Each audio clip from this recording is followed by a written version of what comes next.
Alléluia, tena kekinao tonga soa tao fanatrehan'Andriamanitra ianao hoe na tsy hitany masonao aza hoe eto Andriamanitra hoe. Asio teka mafitsara ho an-tompo Avao fontananao dia asio fisaorana, asio fankasitrahana, asio fifaliana, ataovy misokatra lavidavitra kokoa ny masonao tsy ho tafajanona fotsiny eo amin'izay hitanao, eo amin'izay mametranao, eo amin'izay tsy takatry ny saina, eo amin'izay mety ho lalovana fa ahitan'Andriamanitra, ahitan'izay hitan'Andriamanitra. Misaotra ray aminaran'i Jesosy menao maraina zay maraina tsy natao andalo fotsiny, maraina anomezanao teny, anairanao anay fa ny fiainana dia saison, ny fiainana dia misy emploi du temps, mila ampiasaina le fotoana, tsy avela andalo fotsiny. Arena be hitovizana ho an'ny olombelona rehetra ny fotoana, ao ny mandany azy, ao ny manao tsinitsinina azy, ao ny mihinana azy fotsiny. Fa nomenao kosa ny fahatsapana androany tahaka ny teninao hoe araroty ny andro azo anaovan-tsoa, dia nampatsiahivinao fa rehefa fotoana ho an'ny mpanjaka tokony andehanana miady, dia tokony manaiky ankatoa an'izay emploi du temps zay fotsiny le mpanjaka. Fa raha vao tsy mankatoa anao dia lasa miafara amin'ny fahotana, korotana ary ozona le izy. Saotra ray amin'ny anaran'i Jesosy fa tonga soa eto amin'ity fotoana ity indray izay andro amaraina, no tarihanao avy any amin'izay fiaina tokantrano sy misy anay tsiraray avy. Inonay amin'ny fonay manontolo fa voahomana indray ny teny, voahomana ny fananganana, voahomana indray ny fanitsiana, satria izay mandroso no afaka mihazakazaka, ary izay mandroso, izay mandeha ka voahintsy no afaka manamboatra ny tongony, afaka hiazakazaka ho an'ny fahatanterany anjara voatendry. Sekoly fanasitranana ny tendrenao andro amaraina Jesosy. Aoka ny tsiraray avy izay tonga eto hisitraka an'izany fanasitrahana maimaimpony izany, fanasitranao amin'ny fanahy, eo amin'ny aina, any anatin'ny fo, eo amin'ny fiainana, ny any amin'ny lasa sy eo amin'ny vatana amin'izay rehetra mahakasika anay. Amin'ny anaran'i Jesosy Kristy avy Nazareta. Amen. Mahazo toerana vetivety ary.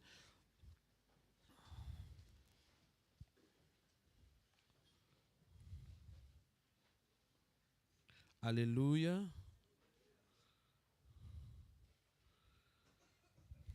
Anio manokana antsika dia entin'Andriamanitra anatina lohahevitra anankiray nampitondraina ny lohateny hoe tsy angozohozo aho. Titre reto koa tonga dia miainga be daholo. Amen. Zafady fa miara-manolotra titre miaraka aminao. Amen. Tsy angozohozo aho. Io teny io dia teny anankiray ao amin'ny salamo.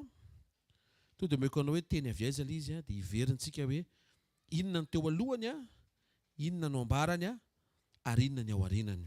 Anaran'i Jesosy eo amin'ny salamo 5:1, ny 7:30. Tsy angozohozo misy aintso tsy angozohozo. Dia T majuscule ny folo. Psaume 105:37, ao miara-mamaky raha sitraka ao amin'ny anaran'i Jesosy. Ary dia nitondra ny olony nivoaka izy, sady nampahazoazo volafotsy sy volamena, ary tsy nisy nangozohozo na dia iray akory aza tamin'ny fireneny. Avy ireny hoe tsy angozohozo aho. Io teny io dia manambara ny programa izay nataon'Andriamanitra rehefa nivoaka avy tao Egipta ny zanak'Israely. Zavatra anankiefatra no resantsika vetivety mahakasika ny fomba ny tondran'Andriamanitra ny zanak'Israely.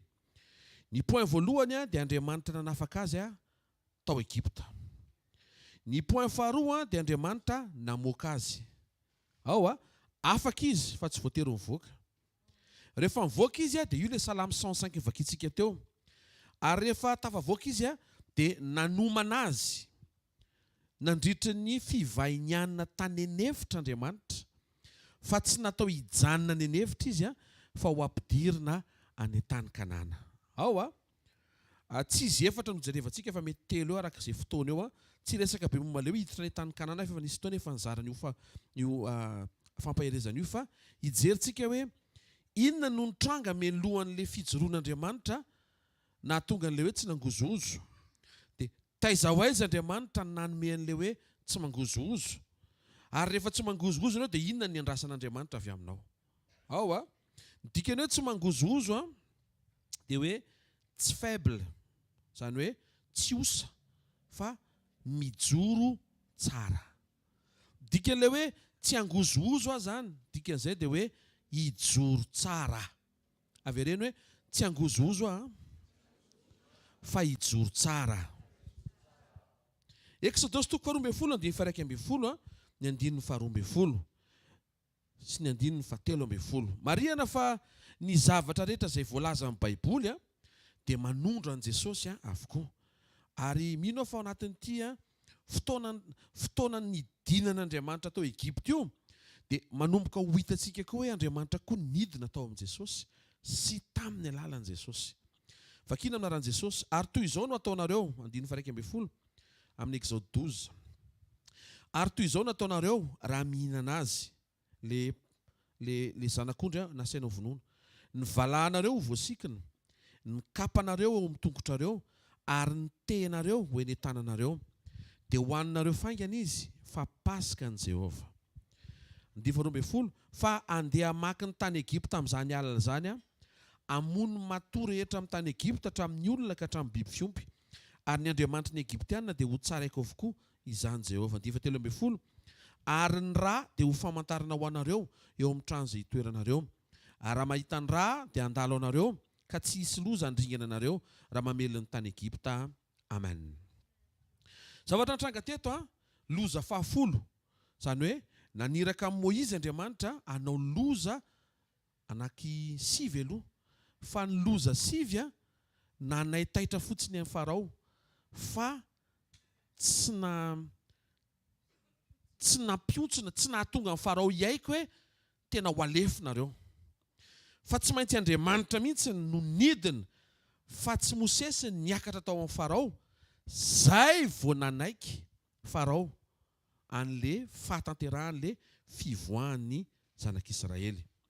Zavatra trangeto ozy izy hoe hoaninareo izy le zanak'ondry dia haitsika le hoe ho famantarana eo amin'ny tatao sy ny tolambaravarana le rà, dia nareo mihidy ao an-trano.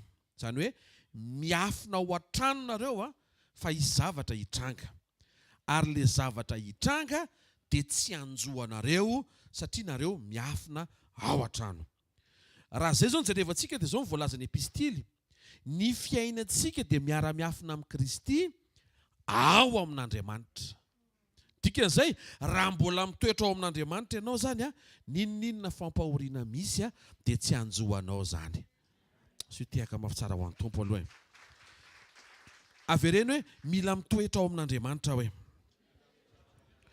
Korintiana 5:7 amin'ny anaran'i Jesosy.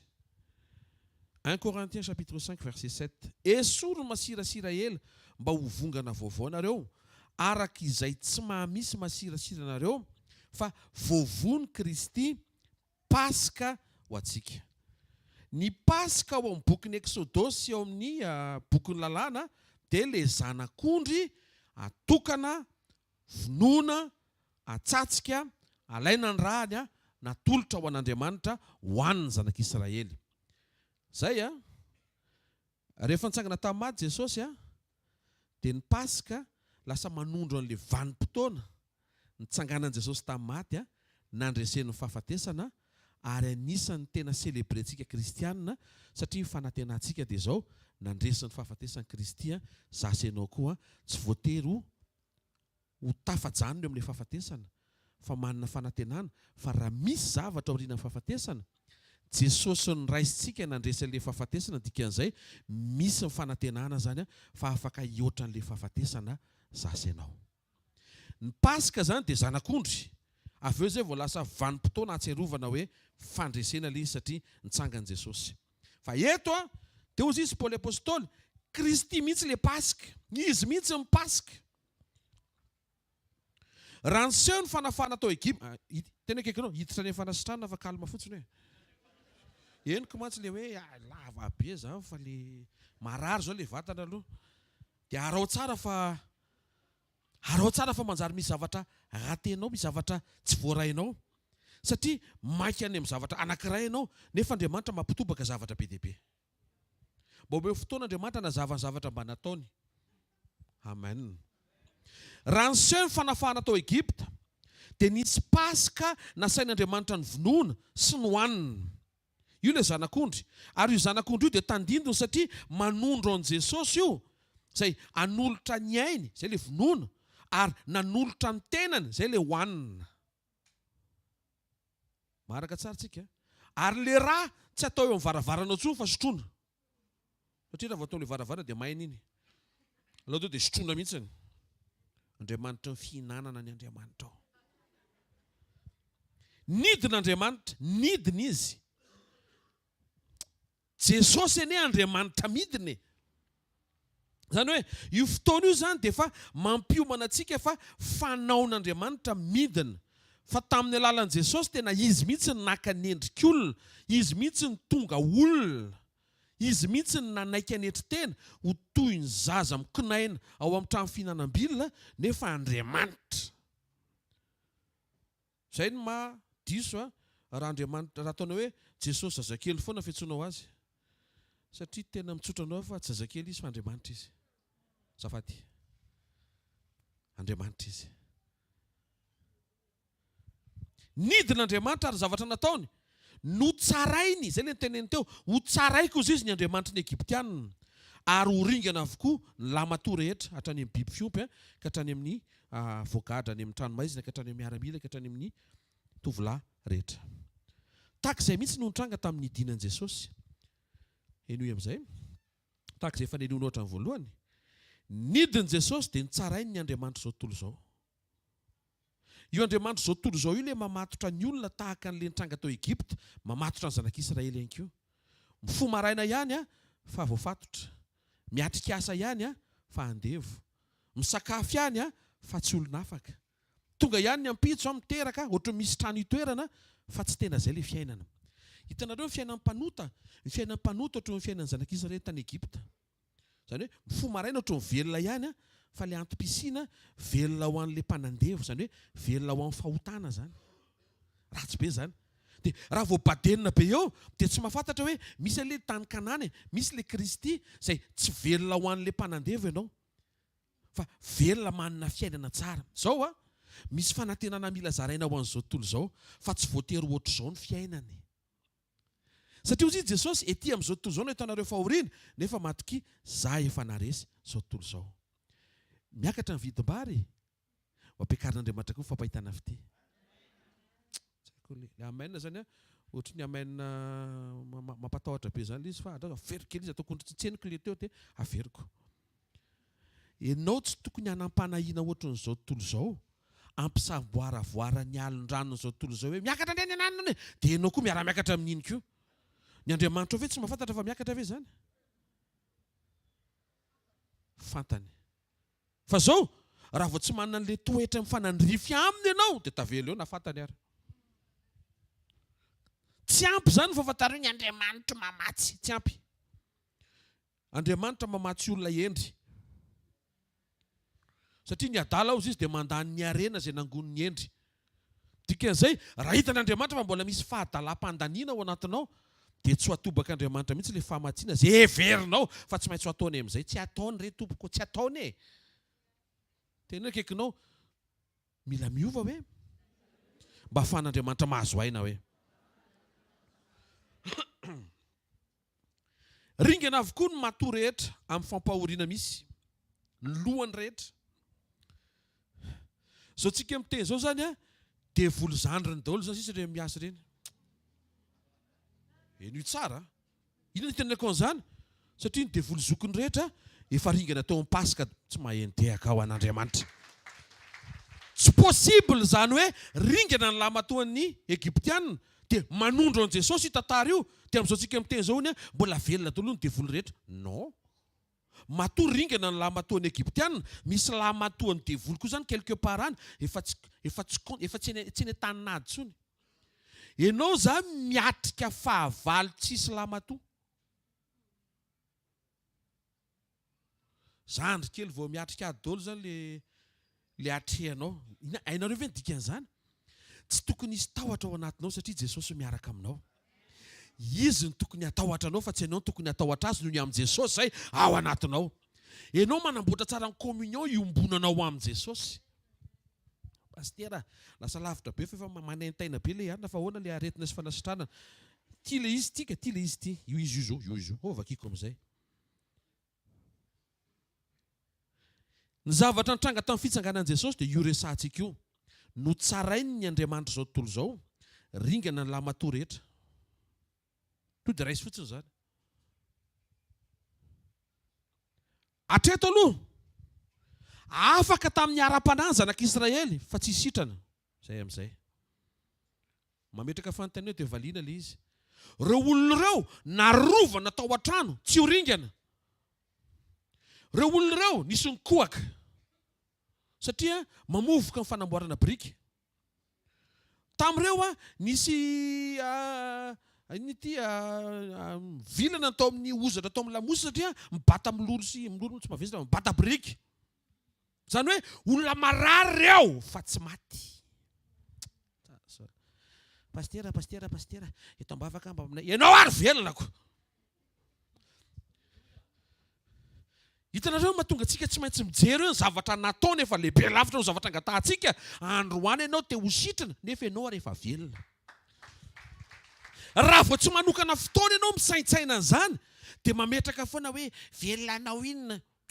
Matoa velona misy fanantenana. Reo olona reo niafina tao an-trano fa mbola misy marary. Tena kaikinao, ho avy le fanasitranana hoe ka. Fa tsy ringana aloha hoe. Andriamanitra zany tsy mainka tonga dia hoe voanidina izy tonga dia afaka aretina daholo ny zanak'Israely. Tsy aretina aloha ny esorony. Fa mifatora amin'ny fanandevozana aloha ny vahany. Androany maraina misy olona te ho sitrana. Afaka aloha ianao voasitrana. Raha atao amin'ny teny hafa zany dia hoe Andriamanitra tsy manasitrana andevo. Pastera manambany be zany teninao zany. Le andevo resako ane tsy volokoditra. Tsy hoe razambe ane tsisy idiran'ny razambe anao le resako ane. Fa le andevozon'ny fahotana le resako eto. Nefa iny mihitsy le nidinan Jesosy. Zany hoe programan Jesosy voalohany zany manafaka anao amin'ny fahotana aloha. Avy eo amin'izay fampitady amin'ny aretintsika. Mahita fa androany maraina misy olona misokatra zao ny ao anatiny hoe hay ve zany ny tian'Andriamanitra ho afaka aloha mba tsy ho andevon'ny Farao aloha. Tena kaikinao mba tsy ho andevon'ny Farao e. Maria zany fa Farao aloha tsy olona. Tsy hoe olona hoe izy ary zany Farao zany fa io zany io le devolo mamatotra amin'ny fanandevozana maro samihafa tahaka ny aretina, fahazaran-dratsy, fiainana ratsy. Dia reny zany tiany Jesosy afahana. Arety dia voalaza fa voanidin Jesosy dia afaka. Vao vita ny résurrection dia afaka ianao. Dia ahoana zany pastera efa afaka nefa mbola miverina le izy. Misy différence. Taloha ianao voafatotra dia tsy avelany devoly hivoaka. Androany ianao afahan'Andriamanitra rehefa mandray an Jesosy tadiavin'ny devoly ho avoaka indray. Le toerana mihitsy ny samihafa. Azonareo ve zany? Mbola tsy nandray an Jesosy ianao dia tsy avelany devoly hivoaka ao aminy. Fa rehefa tonga Jesosy, ahoana fahatongavan'i Jesosy, henonao ny filazantsara momba ny fanjakana sy ny fanantenana izay nentiny avy amin'ny fiaretana. Niaritra izy ho anao, maty izy ho anao, nitsangana izy ho anao, ny fantsihana ny tanana ho anao, ny fantsihana ny tongony ho anao, ny lefonina ho anao, satroka tsilo ho anao. Ho anao daholo le izy. Dia rehefa renao zany dia tapa-kevitra ianao, aleoko miaraka aminy. Vao manapa-kevitra an'izay ianao ka miaraka aminy dia afaka. Dia zao indray, rehefa afaka ianao ka ao amin'ny Kristy dia le devoly tsy hoe mijanona tsy miasa izy na chômera. Fa manao fomba rehetra indray izy mba hiverina ao aminy indray ianao. Rehefa tsy vitany intsony ny azony anao tao aminy. Tena kaikinao, ao amin'ny Kristy ianao hoe. Tsy any amin'ny devoly intsony zany ianao hoe. Tsy mahendehaka ao an'Andriamanitra. Le dingana voalohany zany nanafaka Andriamanitra fa mbola tsy sitrana reo olona reo fa afaka. Eo zao dia efa misy zavatra ohatran'ny miady be na antsika hoe aleoko sitrana ty izay afaka. Izay dia efa diso satria ianao zany te ho andevo salama. Tsy haiko aloha fa tandremo le zavatra teny eto pastera fa sao dia mampiantsina resaka baiboly ny resantsika. Aza lefa lavitra ny sainao, tsy manendrikendrika amin'ny teny izany. Raha voasorena anao teny an'izay dia mbola alleloia. Misy olona aleony andevo izy fa salama. Toy izay olona afaka fotra mbola marary. Ozy Andriamanitra eto, afahana aloha. Dia ahoana zany marary? Afaka aloha. Nareo misy zavatra tsy misokatra. Atao inona moa fahasalamana raha andevo ny olona anankiray? Ho ampiasainy ho an'le nampanompo azy. Toy izy Andriamanitra hoe ça ne vaut pas la peine. Tsisy ozy Andriamanitra tsy intéressant zany. Enao misaina ketrika biziny io Andriamanitra ne mana zay saina zay na mihina zay tao anatinao. Enao be kajy io, ny Andriamanitra mikajy lavitra. Omeo azy ny sehatra amantarany fa zay omeny anao androany tsy hahavery anao. Zay fotsiny. Zay omeny anao androany tsy hahavery anao. Tsy boreo ah. Tonga amin'izay ilay fahasalamana sy ny fahatanranao modiny tony amin'ny voromahery maniry ny volo. Be zavatra mitranga zany e. Mbola nasika sekoly ve ianao? Raha zay ny antony atongavanao tsy hamonjy sekoly intsony satria tratra ny objectif. Ny objectif antsika eto tsy hoe sitrana ianao fa ianao sy Andriamanitra miraikitra la colglupatex. Raha teny hoe fantsihana dia samy marary eo nareo mantsy fa aleo mba lakoly. Ianao sy Andriamanitra tsy misaraka intsony ny objectif fa tsy ianao hoe miliarde. Atao inona miliara nefa ianao very. Atao inona salama nefa ianao very. Atao inona mirakla nefa ianao very. Andro amin'ny maraina tsy very ianao. Na tsisy mirakla azy, na tsisy fanasitranana azy, na tsisy. Hitanareo amin'izay, le ao anaty mihitsy ny averenao amin'le ilan'Andriamanitra azy. Fa tapany voalohany izay fa hiditra ny tapany faharoa tsika. Narovana tsy ho faty ry zareo. Mba ataovy misy fifaliana ao anatinao isa-maraina hoe misaotra Andriamanitra. Ratsy hoe no mifo maraina iny mahita ny vatana eo ambony fandriana hafa indray izay. Nefa tsy no tsony zany iny. Karaha hoe misaotra fa velona, tsy velona zay alleloia. Tsy velona tsony ianao zany amin'iny fa raha mbola renao tsara. Ny tsara zany rehefa ifo dia tsapatsapaina tsara aloha tena zaty mitsangana ty. Alleloia. Dia manofa fahatana amin'izay misaotra Andriamanitra fa velona soamantsara narovanao tsy ho faty. Tena kaikinao tsy angozozo aho hoe narovan'Andriamanitra tsy ho faty hoe. Dia zao misy miteny hoe dia ahoana zany le maty reny tsy narovana zany nalainiko. Ianao nge na miteny hoe Andriamanitra tononoko amin'ny anaran'i Jesosy velona ara-pitso. Misy Andriamanitra hoe alaiko. Tsy ianao mihitsy ny mamaritra an'izany. Ianao kosa tsy mahazo miteniteny foana kosa aloha. Ny anjaranao tsy miteniteny foana fa Andriamanitra mahafantatra izay tokony atao. Fa ny sura aloha matotonga eto ianao isan'le velona ianao zany. Miala izay matoto eto amin'ny anaran'i Jesosy. Velona daholo zany ireo. Alleloia. So dia hoe alleloia. Za mihitsy rahala. Lasa izy le rahala tampoka teto. Vavaka tsara tsika. Revenons à nos moutons. Ny fiarovan'Andriamanitra ny ainao tsy ho faty dia lehibe lavitra noho ny fangatahanao mba ho sitrana ny vatanao. Averiko. Ny fiarovan'Andriamanitra ny ainao tsy ho faty dia lehibe lavitra noho ny fangatahanao mba ho sitrana ny vatanao. Misaora azy. Tsy maintsy averimberina zany rehetra satria zany ny ao am-pon'Andriamanitra. Dia mety hiteny ianao dia nefa raha tsika rehetra zany dia tena tsy very ny aina fa dia tena mety miatika aretina zany. Tsy izay le izy. Fa le ainao mihitsy aloha ataovy azo antoka. Andriamanitra avy afaka mikarakara. Rehefa hitany hoe mahazo toerana tsara fa tsy very ny ainao izay ambiny rehetra karakarainy tahaka ny karakarany ny ainao. Ny famonjen'i Jesosy dia tsy hoe manasitrana androany fa manomana anao andresin'ny fahafatesana ara-pitso. Zay no mahatonga ny Baiboly maneho fa misy olona marary nentina ambavaka fa lasa ihany. Misy olona salama be tsy nentina ambavaka very avy rehefa maty. Le izy tsy ambadika le fahasalamana. Zay zany mbola diso ny mamaritra hoe reny ka tena zanak'Andriamanitra fa salama tsy mety marary. Misy olona koa ny tena tsy mety marary mihitsy fa olona very sy mpanota mandehandeha. Ohatran'ny olona mpanan-karena ihany manan-javatra be fa tsy manana an Jesosy. Andro amin'ny maraina sady manana an Jesosy ianao, inoko amin'ny foko manontolo fa ho fanananao koa ny fahasalamana avy aminy ny anaran'i Jesosy. Amen. Zay no mahatonga ny fisian'ny olona marary fa voavonjy tafiditra ny lanitra. Ajanona eo fantany hoe zany aloha manontany te ihany any olona rary. Ianao koa misy fotoana marariko. Tsisy manontany teny zany efa marary ianao.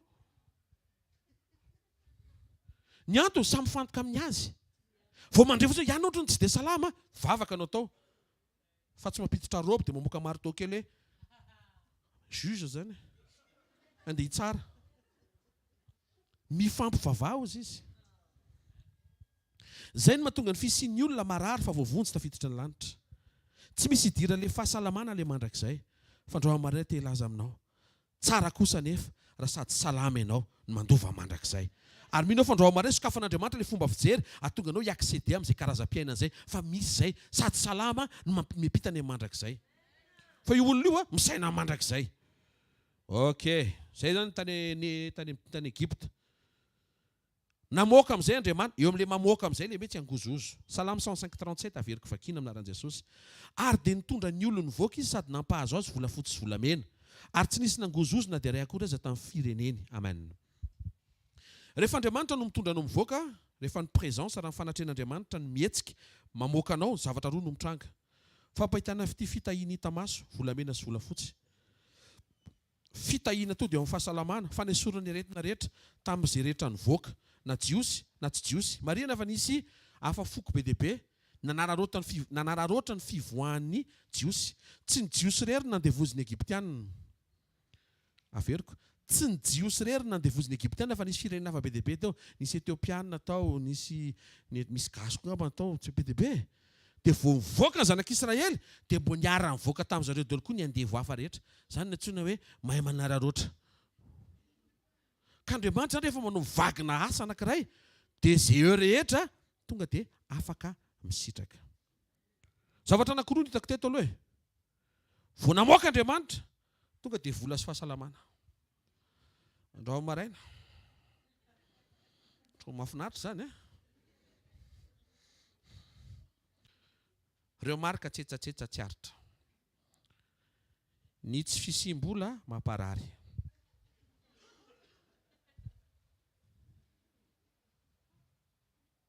Zay mahatonga ny taham-pahasalamana isan-tokantrano eo amin'ny faran'ny volana eo tena salama tsara daholo ny olona rehetra. Tena jereo miaraka an'ilay izy. Vao tonga ilay volamena salama tsara daholo indrindra izy rehetra. Zany hoe misy karazana vesatra zany esorin'ilay fotoana ampahitan'Andriamanitra fity an'ilay olona. Réalité anankiray zay.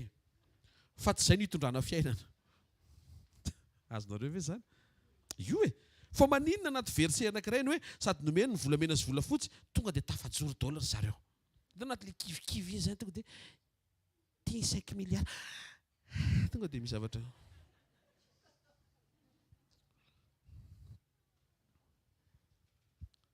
Le nitondra ny voaka nampahita fity sy niantoka an'ilay fijoroana. Tao aoriana fihinanana ny Pasika tany Egypte, zay ilay dingana voalohany, dia sao ilay vavolombelona fa nijoro Andriamanitra namoaka azy ireo. Misy aretina avy amin'ny tsy fisiana, ary misy fahasalamana amin'izay avy amin'ny fisiana. Tsy tian'Andriamanitra rehefa ianao hiankina amin'izay fa misy zavatra tsy mandeha amin'ny laonina zany matoa ianao marary rehefa tsy misy.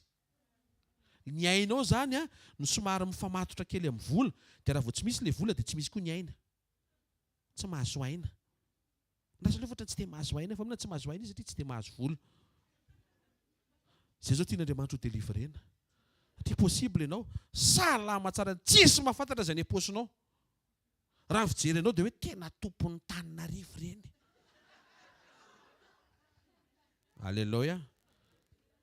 Tsy fantany. Tsy fantany fa ny akanjo amboninao ny tsongolohana tarifa ny pasohana tsara. Tsisy mahalala zany fa ianao sy ny tompo rery. Hitanareo? Tsy andry amin'izay ilay problème. Fa any amin'ilay ianao miovaova mifanaraka amin'ny fanananao.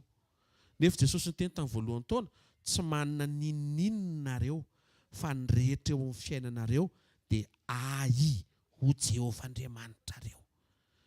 Dikan'izay, tsisy dikan'izany ny compétition fifaninanana hoe za manana ny rety mihoatra ny hoenao satria samy tsy hanao avokoa izy ireny. Ohatra fotsiny hoe za rahavavy manana kiraro 200 paires. dia antanio izy firy ny anaovanao androany hoe enao maka ty sekoly ty antanio izy raha tena salama izy dia pera ray raha motonga anatrika sekoly mpanasisanana izy tsy midika zany hoe tsy ilaina le fahabetsana fa zavaiko aminao hoe nabetsaka ry io ray amin'io nazonao ampiasaina takizay koa ny fiara ray amin'io ny azonao tengenana takizay koa ny trano ray amin'io koa ny azonao hitoerana.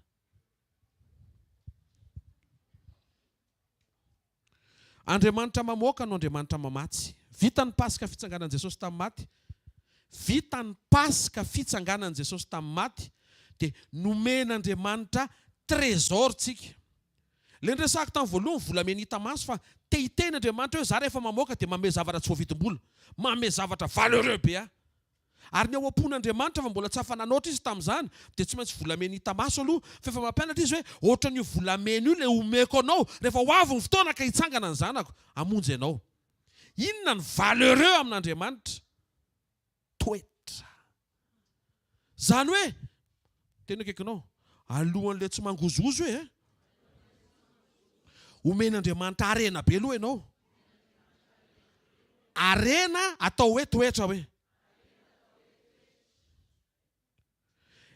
toetran'Andriamanitra le trésor nomeny antsika tahaka ny nanomezana ny zanak'Israely le volamena. Zay manana n'Andriamanitra dia tokony ho manana ny toetrany ary zay feno Andriamanitra dia tokony ho feno ny toetrany. Zay zanak'Andriamanitra dia tokony ho zanaka maneho tahaka an'izay asehon'Andriamanitra aman-toetra. Petera 2:7 naran'i Jesosy mba ho hita ho fiderana sy voninahitra ary fankalazana ny fizahan-toetra ny finoanareo zay tsara lavitra no volamena mety ho simba na dia voazahan-toetra amin'ny afo azy dia amin'ny sehoany Jesosy Kristy. Valeureux i mason'Andriamanitra ny finoanao. Finoana misy karazany roa, finoana fanomezana dia finoana toetra. Io finoana toetra io voalazan'ny Galatiana 5:5 hoe fahamarinana. Amin'ny teny gasy izy fahamarinana, fa midika teny fototra izy finoana. Zany hoe misy zany le finoana fanomezana, iny ny ahafahana hoe mino fa possible zany. Fa le finoana toetra ianao mankatoa an'le directive milatsaka mba hampitranga an'le miracle. Ohatra, sarao ny rano, inona izay? Possible hisaraka ny rano. Iny le finoana gift cadeau. Fa rehefa miteny Andriamanitra hoe ainjiro ny tanana, directive amin'izay zay hampitranga an'le fahagagana. Petera 1:7 ary Petera dolo nahita an'ilay izy hoe ary amin'Andriamanitra reto ny tena valeureux, reto ny tena manan-danja. Naran'i Jesosy aoka ho toetra miafina ao am-po izay tsy mety loha fa namalemy sady miadana fa lemem-panahy eo zay soa indrindra eo imason'Andriamanitra. Amin'ny dika teny fototra dia hoe zay manan-danja faratapony eo imason'Andriamanitra ny fahalemem-panahy sy ny fiadanana.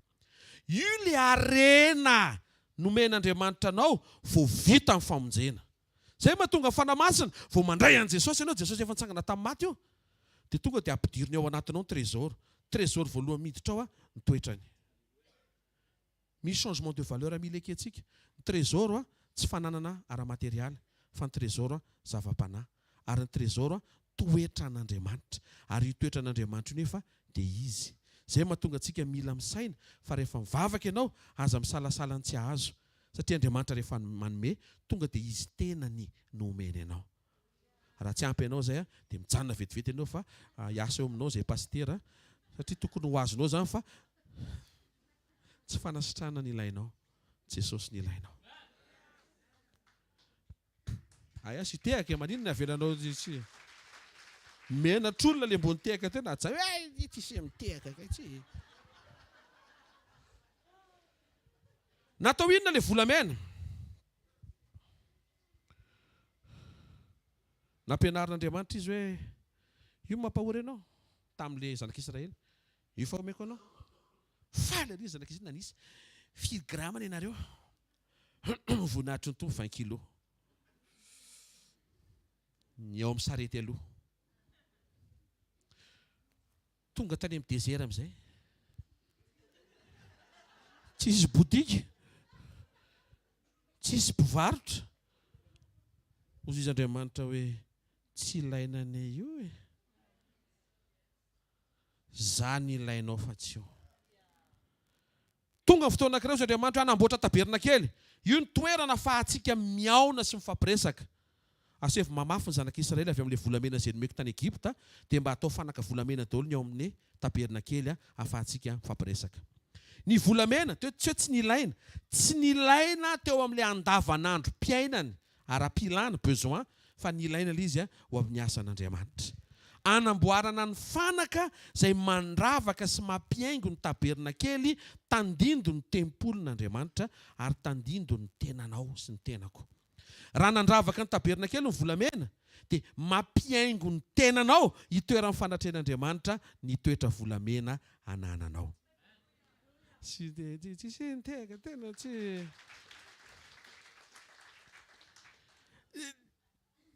tian'Andriamanitra zany io tenanao io ho vida be tsisy ninina fa dia hitoerana fotsiny. Sady hitoerany mahatamana azy satria miaingo tsara, vita finition. Misy meuble tsara tarehy be dehibe fanaka. Misy zavatra be dehibe mampahazo aina azy dia tsy inona fa ny toetrany. Anisany vokatry ny fanandevozan'ny ota, eny tsara. Anisany vokatry ny fanandevozan'ny ota, ny olona raha vao andevozin'ny ota dia mahantra matoetra. Rehefa mandray an' Jesosy ny olona dia lasa manan-karena amatoetra. Tena akaikinao, enao mipetraka eto io zao hoe ninninona fahasalamanao io? Manan-karena toetra ianao io hoe. Tsy mahentehaka ho an'Andriamanitra. Manan-karena toetra ianao io zany zao tsika miteny zao. Zavatra be dehibe ny afaka isokatra raha vao hainao mifankahita amin'Andriamanitra mba tonga n'ilay toetra efa ao anatinao mba ho avoakanao ara-potoana. Tsy nanana volamena ny zanak'Israely nandritra ny fotoam-panandevozana. Ohatran'izay koa, tsy manana an'ilay toetra n'Andriamanitra harena ny olona raha mbola mpanota sy very. Misy karazam-pijoroana tsy mahazo toerana satria tsy misy ilay volamena. Zany hoe mifandray amin'ilay toetra n'Andriamanitra harena be ao anatinao ilay tsy mangozozo. Avy ireny hoe tsy angozozo aho hoe. Zavatra faharoa nomen'Andriamanitra rehefa namoaka ny zanak'Israely, inona ilay voalohany moa? Volamena. Inona aty amin'i Jesosy? Toetra. Avy ireny hoe toetra volamena hoe. Faharoa, tsy nisy nangozozo tonga dia tsisy faible zavatra tafatsangana daholo. Le rangahy be ny kohaka iny tonga dia hafa kohaka. Le tovolahy folaka ny cheviany tonga dia niverina amin'ny laoniny. Le ramatoa avy mibata briky feno varisy iny tonga dia afaka le varisy gaga be daholo hoe tongotra le zazakely izy tongotra bebe, tsy hita intsony différence. Ary inoko fa zay mahatonga le tongotra bebe zazakely bebe. Tonga dia sitrana daholo. Nisy olona tao efa aretim-bavony efa 20 taona ny amin'ilay fanandevozana vao vita amin'ny Pasika. Tonga dia nitsahatra ilay aretim-bavony. Tonga dia tafajoro. Ninninona arerahana, ninninona favoazana, ninninona aretana. Dia misy toeny ato hoe sy nisisa. Dia tsy nivoaka niaraka tamin'ny zareo zany. Andro amin'ny maraina, fantaro fa rehefa ao amin'i Jesosy ianao dia tsy manaraka anao ao amin'i Jesosy ny favoazana rehetra tany amin'ny passé anao. Zay ilay tiana tongavana. Dia ahoana pastera fa izy ny ohatra mbola manaintainy. Le vérité raisina fa eto matoa nivoaka tsy nararina zareo. Dikan'izay mivoaka avy ao am-pasina miaraka amin'i Jesosy koa ianao. Avy ireny tsy marary, tsy sahirana, tsy manaintaina.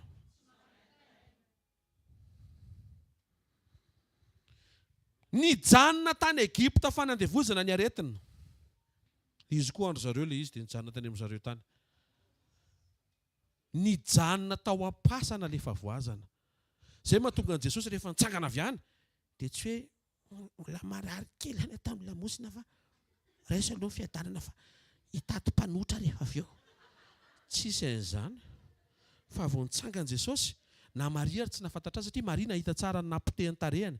Izay voalaza ny bokin'i Isaia hoe tsy nisy atsara-tarehy namantarana azy intsony. Zany hoe le amin'ny film ireny zany mbola film. Fa ny tena izy zany le maso teto efa bongo mivilana tato ao masoara efa nintsana ny orona tsy haiko misy zavatra be tsy eritreretinao mihitsiny. Mba hitenenako aminao hoe nijaly ny izy amonjy ianao. Dikan'izay tsy manana droit intsony ianao ampijaly azy androany.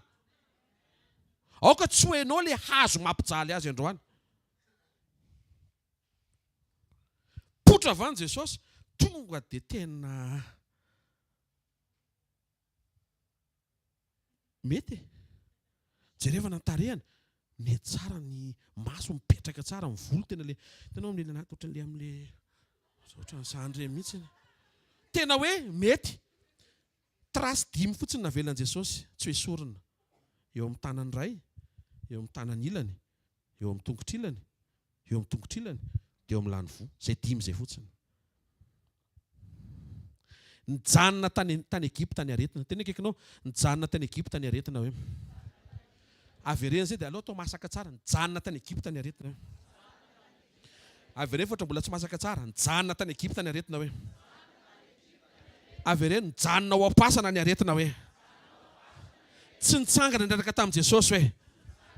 Zao zany, enao miara mitsangana amin'i Jesosy zany ao amin'i Jesosy tsisy aretina enao mitsangana io. Salama enao amin'ny anaran'i Jesosy. Natao ho salama enao amin'ny anaran'i Jesosy. Efesiana 4:20. Fijoroana izy tonga dia tany amin'ny tongotra to dia najorona Andriamanitra. To dia nijoro tsisy faible daholo. Ary voalazan'le Baiboly vakintsika teo dia hoe ho an'ny haingana le izy. Zany ho an'ny haingana zany tsy mipetraka fa mitsangana zany tonga dia anatin'ny 10 minitra milalany le henondro be avy nendasiny iny. Tsy mahazo asiana ambiny. Zany ny direktivany Andriamanitra ao. Eny ohatra misy hanina kely zay hany. Reo olona reo zany nanomboka tamin'ny 7 alina avy ny sakafo dia efa tsisy mipetraka fa mijoro. Tonga maraina koa tsisy hoe miandry kely vao miainga fa dia popoto dia miainga. Satria efa nivatsian'Andriamanitra le tanjaka eo amin'ny tongotra mba tsisy angozohozo izay ahafahana rehetra. Efesiana 4:20 minaran'i Jesosy. Omeny anareo araka ny hareny voninahiny ny mba ho atanjahana fantatra ny fanahiny toe-panahinareo. Tamin'izany, le vatana sy le tongotra no najoro ny tanjaka avy amin'Andriamanitra tsy angozohozo tsy ho faible. Androany, ny toe-panahinao no atanjahan'Andriamanitra mba tsy ho faible ny décision anao. Tonga dia manana décision tena strong. Teny English teny amin'ny teny Frantsay zany. Zany hoe enao io zany karazan'olona manana bokina ara-panapa-kevitra. Io tsy misy misaina zany. Zay efa raha matoa be ty efa firy anaka eo miaraka amin'ny zafikely dia ataonao mbola bokina ihany ve? Bokina ara-panapa-kevitra. Fa afaka mivarisinao aminaran'i Jesosy aloha. Io tonga tany amin'ny toe-panahy amin'izay ny kitian'Andriamanitra. Androany zany ianao afaka mideside. Za tsy andangy antsony. Tena kaikinao possible zany hoe. Teneno izy possible be mihitsy zany hoe.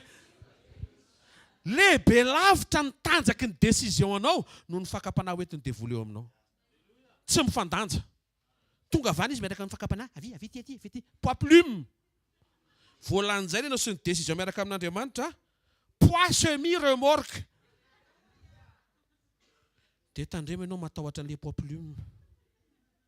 Ny décision napetrak'Andriamanitra ao anatinao hatanjahan'ny fanamasina dia lehibe lavitra noho izay misy etỳ amin'izao tontolo izao. Ianao io zany afaka mideside androany maraina. Za tsy anahy.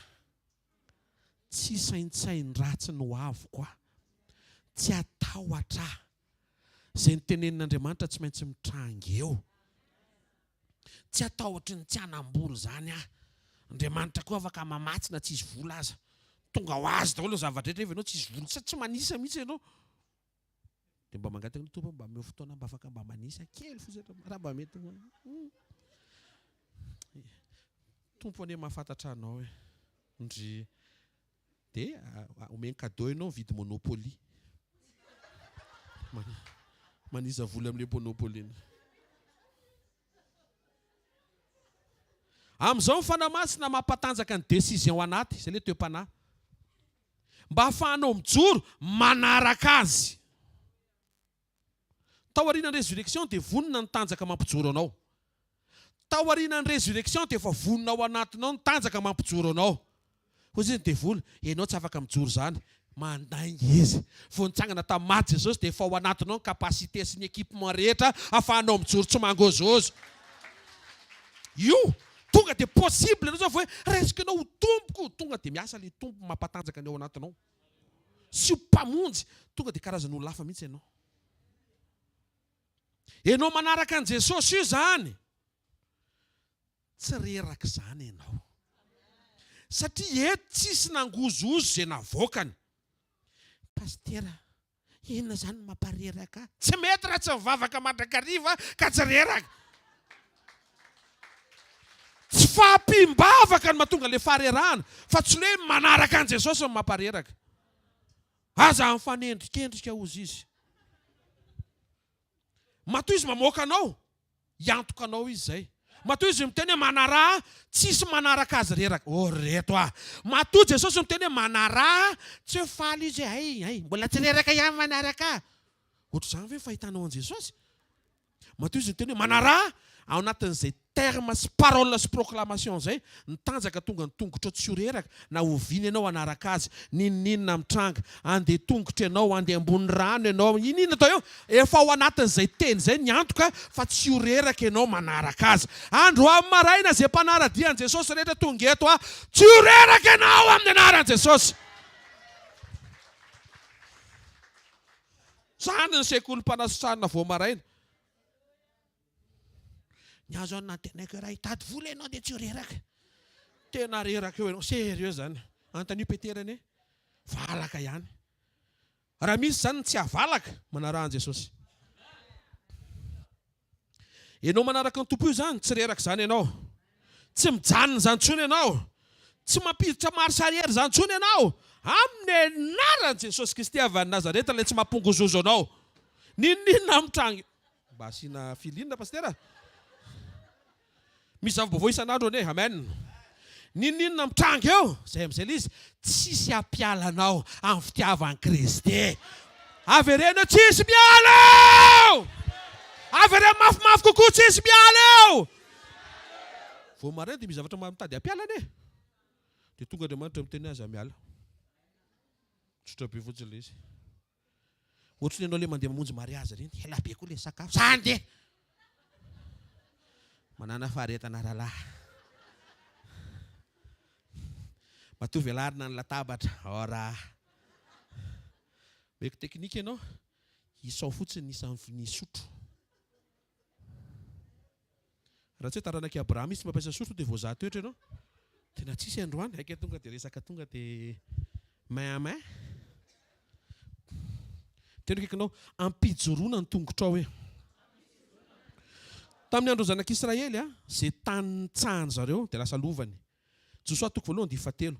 Ny tany rehetra izay hodiavin'ny faladianareo dia efa nomeko anareo arak'izay voalazako tamin'ny Mosesy. Maheno tsara tavatra raha maheno ianao. Izany hoe sofinao maheno fa ny tananao manangana. Henonao tsara sangany tananao. Izay diavin'ny tongotra ao dia omeko anao. Hoy izy Andriamanitra. Halleloja. Ahoana keny tonga anao andovan'ny lanitra nefa ny tongotra ao tsy tonga any. Misy solution. Io solution io tonga olombelona Jesosy. Vita ny résurrection tonga dia ascension. Izy olona tonga dia ascension, niditra ny lanitra tonga dia nitongo ny olona nitsaka tany. Mba ho marina fa izay hitsahanareo dia olovanareo. Nisolo tenanao Jesosy any an-danitra, anitsaka ny lanitra eo amin'ny toeranao, mba ho tonga lovanao ny lanitra misy azy. Tena kaikinao, rehefa tsy mangozozo hoe ny tongotra. Mazava ho azy fa le tongotra nangozozo maty tany anefitra, tsisy nanitsaka le tany le olovaina. Mila mijoro zasy ianao. Amen. Zay rano hitsahana, lasa lalana.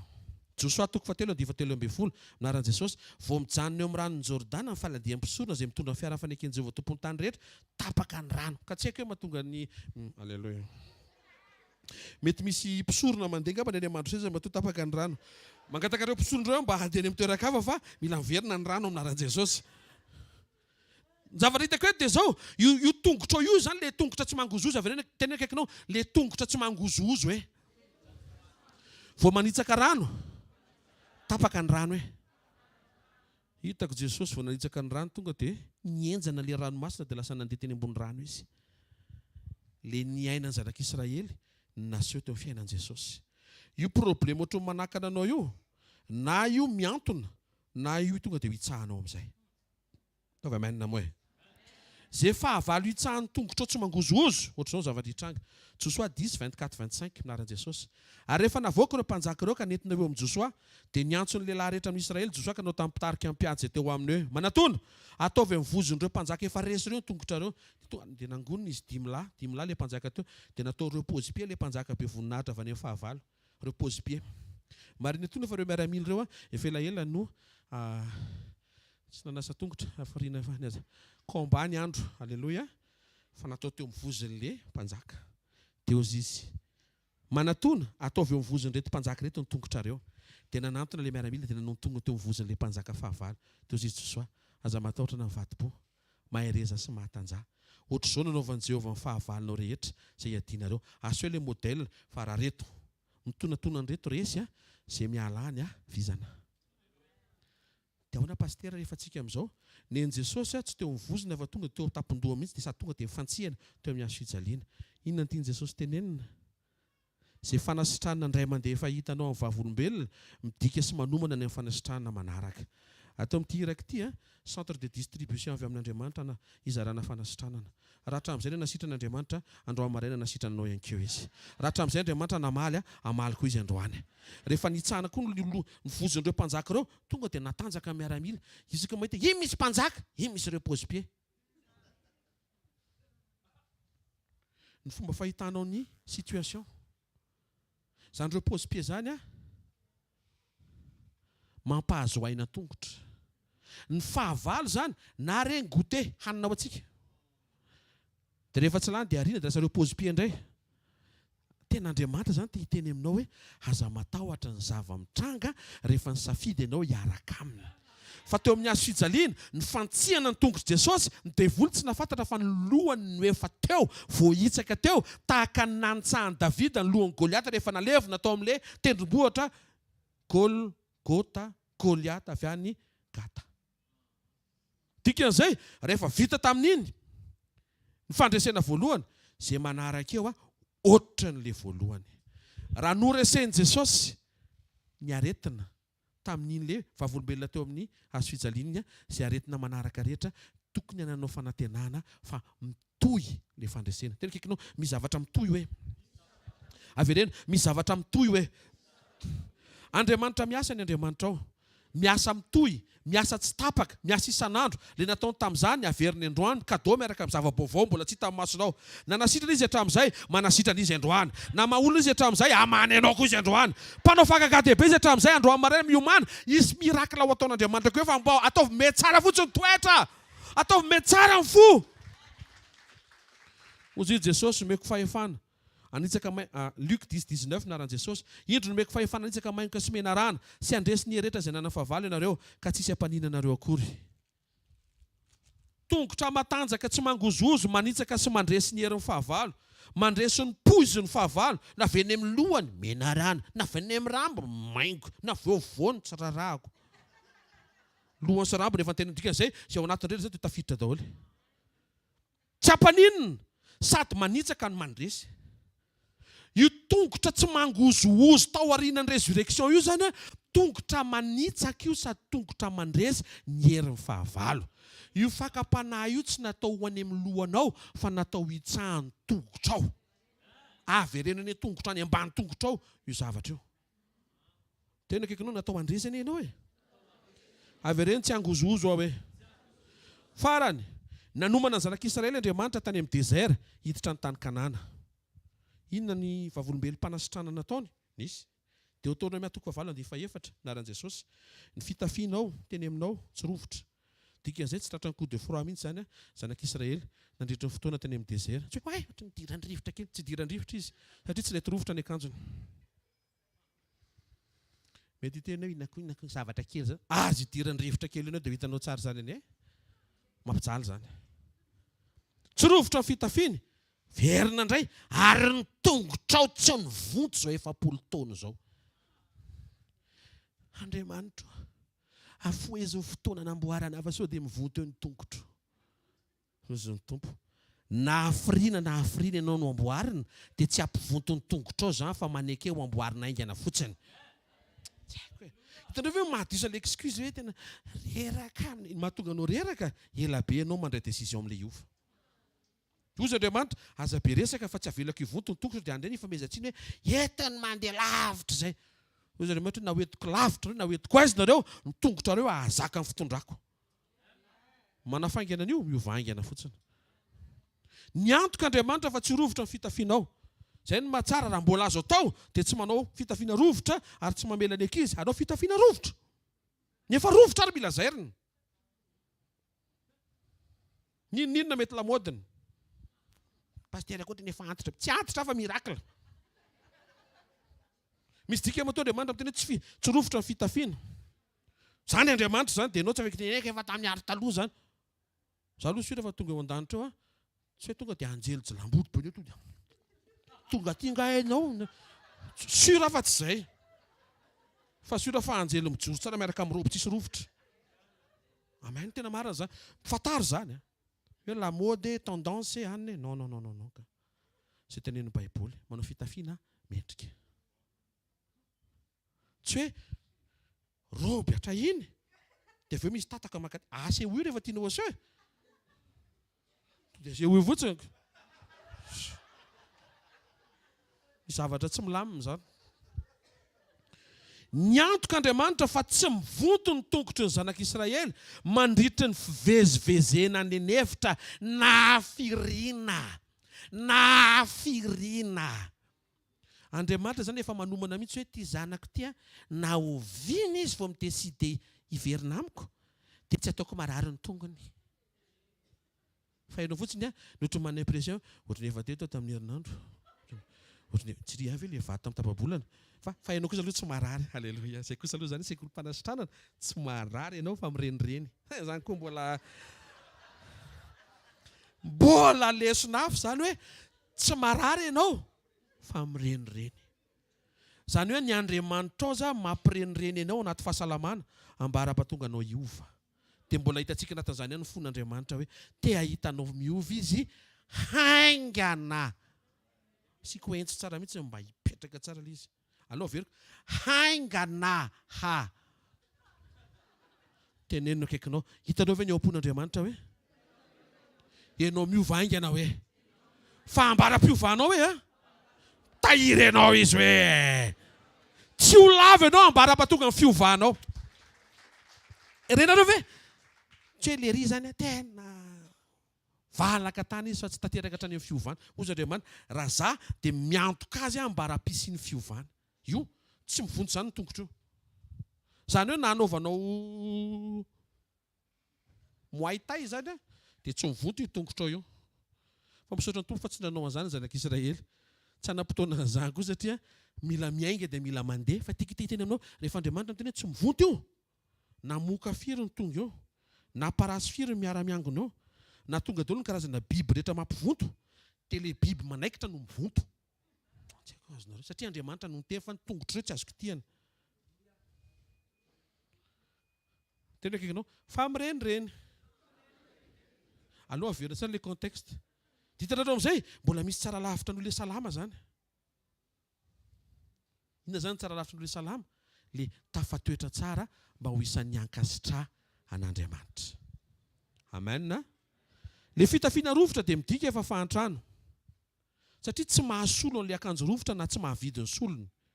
Fa fambaraka koa satria miseho fitanjahana. Enatra ny fisehoan'ny fitanjahana. Rovitra koa midika korotana. Matetika rehefa misy olona miady dia ny akanjo no vitina voalohany. Na le hiady hoe anao amiko dia zay tsy azo rehefa rovitra iny aveo zany tsy hiady indray aveo. Izy efa rovitra. Ozy Andriamanitra hoe tsy azo rovitina sady tsy mety rovitra. Amin'izao tafio Kristy. Tsy voarovitra zany io. Ataovy izay ataonao efa tsy voarovitra io. Fa ilay izy fotsiny possible tsy tafianao. Zay fotsiny. Fa izy tsy mety rovitra. Alléluia. Rehefa misafidy ianao handray sy hitafy an'i Jesosy toy ny fitafiana maharitra dia tsy rovitra izany io. Nafahana avy tao Egypta, nafahana tao Egypta ry zareo, narovana tsy ho faty. Avereny hoe narovana tsy ho faty hoe. Navoaka tao Egypta ry zareo, nampijoroan'Andriamanitra tsy ho reraka. Avereny hoe fijoroana tsy mangozozo hoe. Rehefa nomanina tany anefitra izy le fanomanana tany anefitra mifandray amin'ny ahelany décision iova dia niantoka Andriamanitra ambara-piovana. Avereny hoe Andriamanitra miantoka hoe ambara-piovako. Fa andro maraina hoe tapa-kevitra hoe miova. Inona kay no mahatonga an'ilay hoe fijoroana avy any Egypte andeha sy ilay tongotra tsy mivonto. Inona kay no mampivoto ny tongotra? Zay ny boky final androany. Raha vao mijoro foana. Aza sy ny excuse. Aiza koa dia misy olona mijoro foana. Karatsina dia misy olona mijoro foana. Ozy Andriamanitra hoe raha vao mijoro foana eo ianao, tsy vonto ny tongotra ao. Satria tiaka ianao hijoro ary tiaka ianao hijoro foana. Voarenao ve message? Dia hikarakaratsika Andriamanitra. Tsy hamparary ianao ny fanapa-kevitra hijoro foana. Zay. Tsy hamparary ianao zany hoe za hijoro foana amin'ny sitrapon'Andriamanitra. Za tsy hisotro toko izany intsony. Tsy hamparary ianao zany io. Mamparary ianao raha lahy efa nisotro ianao hatramin'izay dia mila asiana kely ny dose fa tena tsy mazaka ny rahanao. Tsy marina zany.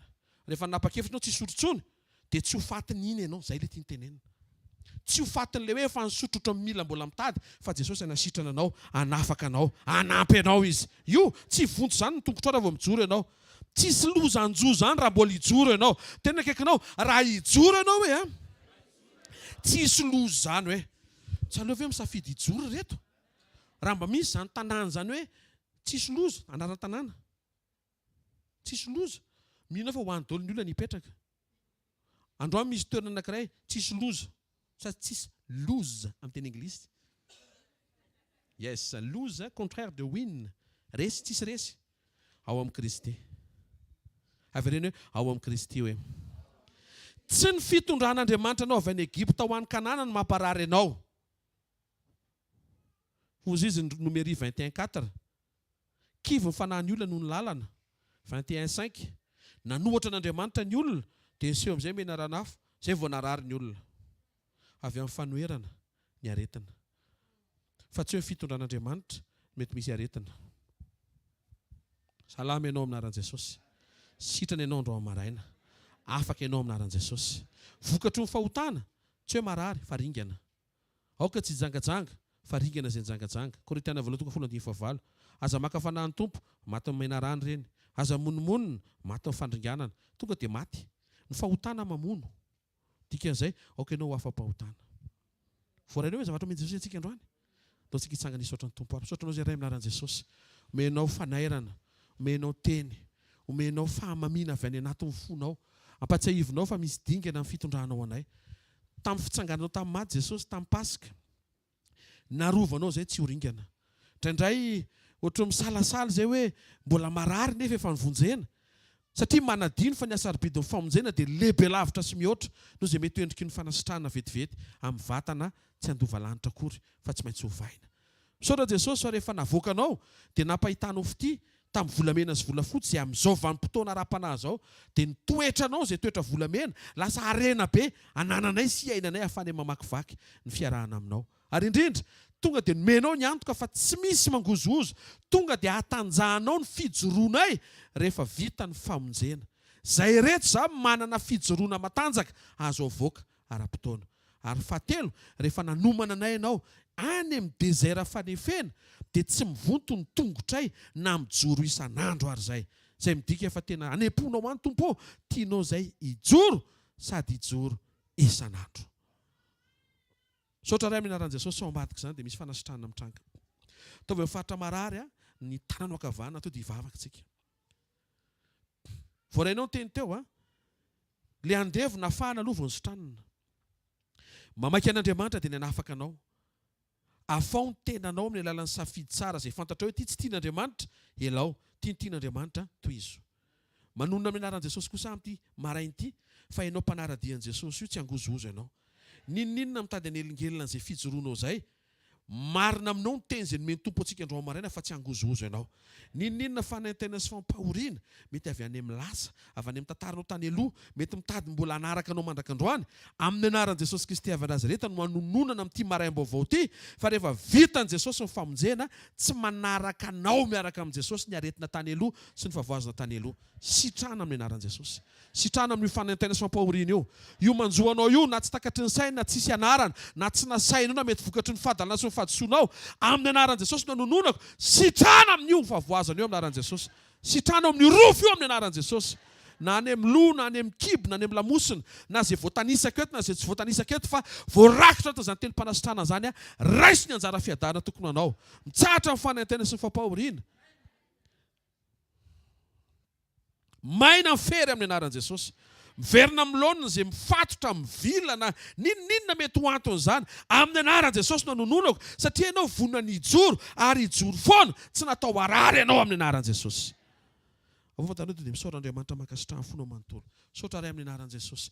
Miasa foana ianao, miasa mandrakandroany ianao. Tena tianao izay hijoro dia ny ambiny rehetra karakarainao miandalana fotsiny. Misaotra Jesosy fa izay narovanao tsy horingana no nampijoroanao tsy angozozo, ary izay nijoro tsy nangozozo, ny tehirizinao tsy hivonto ny tongony satria mijoro foana ry zareo nandritra ny 7 taona. Misaotra ray eo amin'ny anaran'i Jesosy Kristy avy Nazareta. Amen. Mahazo toerana vetivety. Misy olona zao mety hiteny aminao hoe ene possible ane no mijoro ray andro hoe aiza koa dia hijoro foana mandritra ny herinandro ve. Tena kaikinao 7 taona hoe.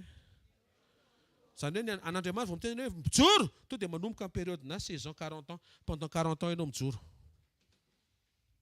Alléluia. Dia mandritra ny fijoroanao tsy mivonto ny tongotrao. Tsy hisy fahavoazana sy fanaintainana avy amin'ny fijoroanao. Tena kaikinao tsy amparary ianao zany ny fijoroanao hoe. Tsy haiko ohatra miinsiste Andriamanitra naty le izy. Misy fotoana tsika mieritreritra hoe tena le izy anie pasteur raha vao tsy mifoka sigara kely dia tsy mahazo aina ny tratrako hoe. Izay mivaliny androany. Tsy haharingana anao ny fijoroanao. Mijoro tsara fa maika ianao ho salama. Maika ianao ho salama. Laingany devoly zany. Io mivaliny io resantsika androany io. Mijoro foana zanak'izy ny 7 taona. Fozy Andriamanitra hoe raha vao mijoro foana dia zany miantoka. Tsy mivonto ny tongotra. Mba tsy isiany excuse androany mba tsy hijoro kely ah. Tena kaikinao mijoro foana isan'andro hoe. Androany zao dia mijoro ianao hoe any amin'izay fiainana misy ianao any hoe. Dia faly Andriamanitra hoe. Amen. Raha pitsika mana sekoly eto dia manasa antsika hanatrika an'izany fotoana izany. Andriamanitra mametraka teny any ambava mpanompony. Mianatra ianao mandray teny avy amin'Andriamanitra. Mianatra ianao miaina an'ilay teny. Mampiatra an'ilay teny eo amin'ny fiainanao. Dia takizany koa ny zoma sabotsy ty mitrampokon'olona dia mbola fotoana tsy tapaka ny zoma hariva amin'ny 7 ka hatramin'ny 9, sabotsy maraina amin'ny 7 ka hatramin'ny 9 sasany. Dia anasana antsika mpitiavana ireo fotoana ireo ndao tsika hivavaka ho eo amin'ny fanatrehan'Andriamanitra. Raisa tsodrano izay tonona anaran'i Jesosy. Tonona ny fitehirizan'Andriamanitra ny fanasitranana voarainao androany anaran'i Jesosy. Tsofina rano ny fahasalamanao azo toerana. Tonona ihany koa fa ho arovana ianao tsy horingana. Tahaka ny fiarovan'Andriamanitra ny zanak'Israely tany Egypta sy ny fanafenana ny fiainanao sy Kristy ao amin'Andriamanitra. Manonona amin'ny anaran'i Jesosy ihany koa fa tsy angozozo ianao. Mampijoro ny fanapahan-kevitra ao Andriamanitra mba hanana fijoroana manaraka azy. Ary tonona amin'ny anaran'i Jesosy fa voatahiry ny fijoroanao, ianao ilay karazan'olona mijoro foana ary tsy voto ny tongotrao vokatra izany. Amin'ny anaran'i Jesosy Kristy avy Nazareta, mandehana fa béni journée anao androany. Voatanto tolo andronao androany. Mielolan'Andriamanitra manamora sy manafaingana ary mandamina amin'ny kitotoana. Mahita fa herinandro tsara ho antsiraray izay manatrika eto amin'ny anaran'i Jesosy tonona ny fiadanana ao koa tanteraka ny programan'Andriamanitra eo amin'ny fiainanao. Amin'ny anaran'i Jesosy amen. Zareo fahasoavana fa ny fahasoavan'Andriamanitra ny maty izao ary ny fahasoavan'Andriamanitra ny maty izao anareo amen.